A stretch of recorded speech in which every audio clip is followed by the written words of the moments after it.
of the International Secret Police. Ceiling zero. Ceiling zero.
Learning that Marcia Winfield is held prisoner in a bleak hut on the shores of Lake Tengrinor, Clint decides to fly there with Speed and rescue her. Meanwhile, the Octopus, knowing nothing of this, orders a plane from Black Pass so that Quan Wu can fly to the lake and do away with the girl and her brother. Speed, Clint, and Barney leave La Chaux-Tzi Ring's home that same night to go to Nagtuka to fit up the plane. We find the two boys with Chief Tipo the following morning. I am most happy to see you again, Mr. Barlow. I did not dream I would have this pleasure so soon. Well, neither did we, Chief Tipo. But now that we have a clue to Miss Winfield's whereabouts, we're wasting no time in going there. And we're being mighty careful in case it's an octopus trap. Yes, you cannot be too careful. And if you find Miss Winfield, then I can really help you.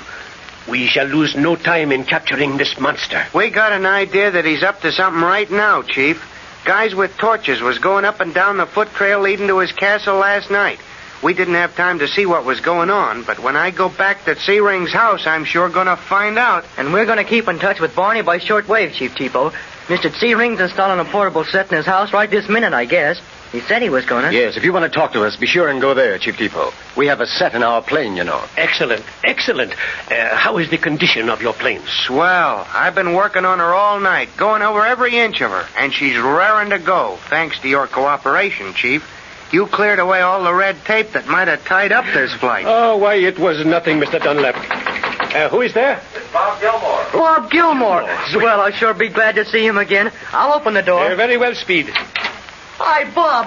Why, Gene and Dr. Kingsley. Well, Bob, how are you? Doctor, I'm glad to see you. Say, this looks like old home week. Were you surprised, Barney? I'll say so.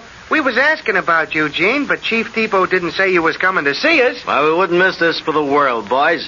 I knew you wouldn't have time to visit us, so we came to you. Oh, well, this is great, Doctor. I'm sorry we can't stay longer. Oh, so am I. I have so much to tell Speed. And I've got plenty to tell you, Gene, but it'll have to wait until we rescue Miss Marcia. Marcia? You mean you know where she is? Why, yes. Didn't you know? I said nothing about that, Speed. I did not know if you wanted Dr. Kingsley and the little girl to know, to raise their hopes needlessly, perhaps. Oh, nonsense. Have you really had word of her, Clint? Yes, Doctor. We're not sure if it's the real thing or not, but we're going to find out. Is that the reason for this flight to Tengrinor, Clint? Yes, Bob. And while we're gone, I expect you to keep an eye on things here.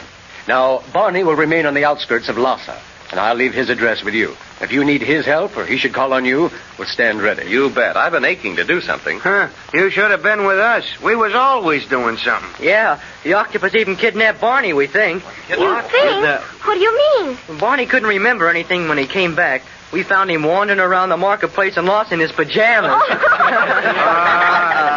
I still think it was a frame-up. Yeah, but tell us more of this information concerning Marcia. Yes, that's the important thing. Well, all I know is that she's prisoner in a hut near the lake, Tengrinor.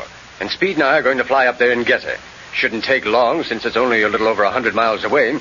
We're taking plenty of food, water, medicine in case she needs it, and ammunition in case we need it. You probably will. She will be closely guarded, more than likely. Yes, but we're pitting our surprise attack against their superior numbers, Chief Depot. If the story is straight, and this is not an octopus trap, they can have no idea of our coming. If possible, we shall try to get Marcia away secretly. And if we can't, then we'll fight our way out. Oh, but that's so dangerous, Speed. Yeah, but isn't it worth it to get Miss Marcia back?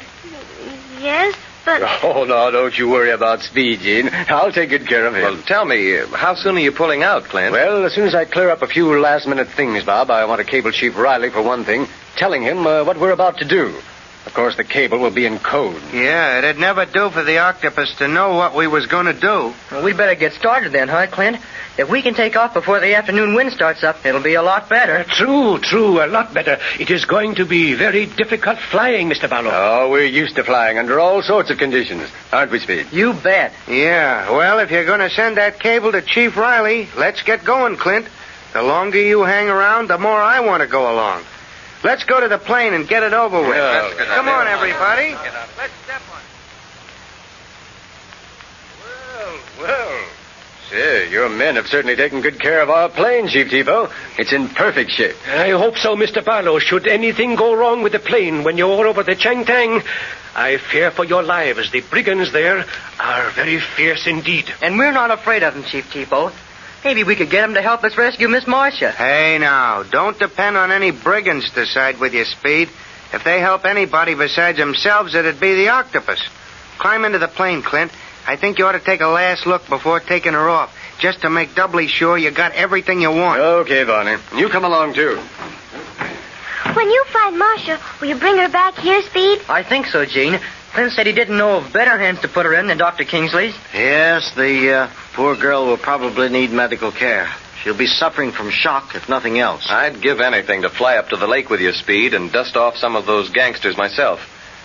Larry Winfield was my best friend, and the welfare of his sister means a lot to me. I know it does, Bob. We'll bring her back, all right. And maybe we can find out something about Larry, too. Well, if we could find him, I think we'd learn plenty about the Octopus. Yes, that boy contacted him long before we did. I think we're going to learn plenty as it is, Dr. Kingsley. It's been a long chase, but we've been gradually closing in on him all the time.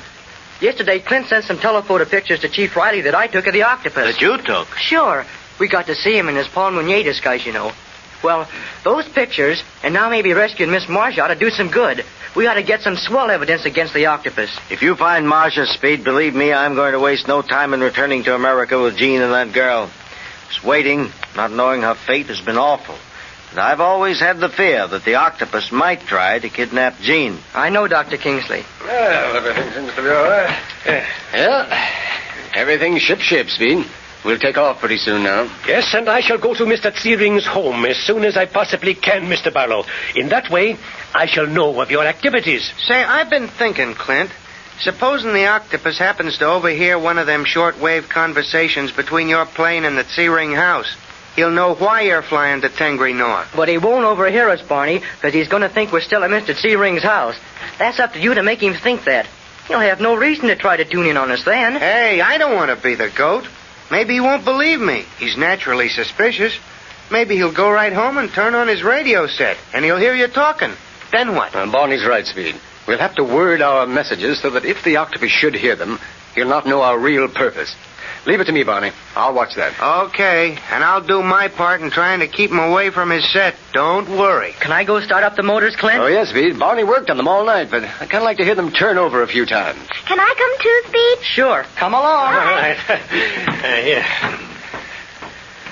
Now, you have taken plenty of warm clothes along, Mr. Barlow. It is going to be very cold on the edge of the Changtang. You bet we have, Chief Depot. Mr. Searing saw to that. Well, I wish you all the luck in the world, Clint. What you're about to do is something we've all been striving for a long time. You said it. Ever since Marcia was carried off the Siang dock in that box. Gee, it gets me sore to think how close we was to her and didn't know it until too late. Chief Depot! What is it? It is one of my aides from the office. An important message for you, sir. Oh, thank you.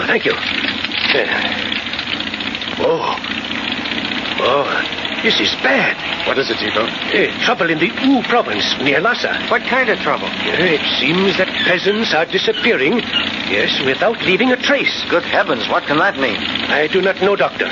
Only once before has such a thing happened, and that was years ago. The nomads of Golok, predatory as eagles and wolves, once swooped down from Durji and took many shepherds prisoner. They used them for slaves. Slaves? Say, don't blame the Goloks or whatever they are for this, then. Well, what do you mean? It looks like the hand of the octopus, Doctor. Remember how he carried on the slave traffic in Hong Kong? Good heavens. And them torchbearers we saw coming down the mountain last night. I'll bet they was up to no I good. wish I could stay and help you on this, Chief Depot, but we've got to fly to Tengri Nor. Won't take long, it's only a short hop. And with luck, we'll be back by the night. Ah, yes, Clint, yes, you must go. And I am going to return to La Chaux-de-Ring's home with Mr. Dunlap immediately. You will? Yes, and this time I shall take my men with me and station them around the province to see if they cannot catch these raiders. Swell. And I'll try to do some inside work meantime. Everything's ready, Clint. The motors sound great, don't they? Yes, Pete, but we've heard some bad news.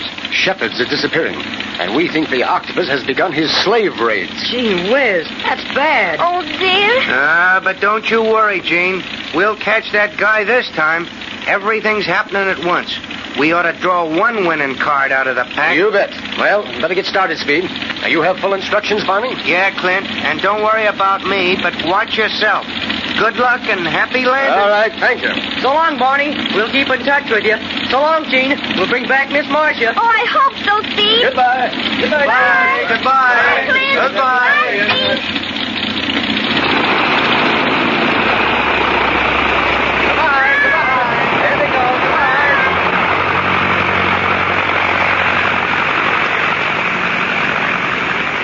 See, Barney, they are in the air. Yeah. Now let you and me hustle back to Lhasa, Chief Tipo. We've got work to do.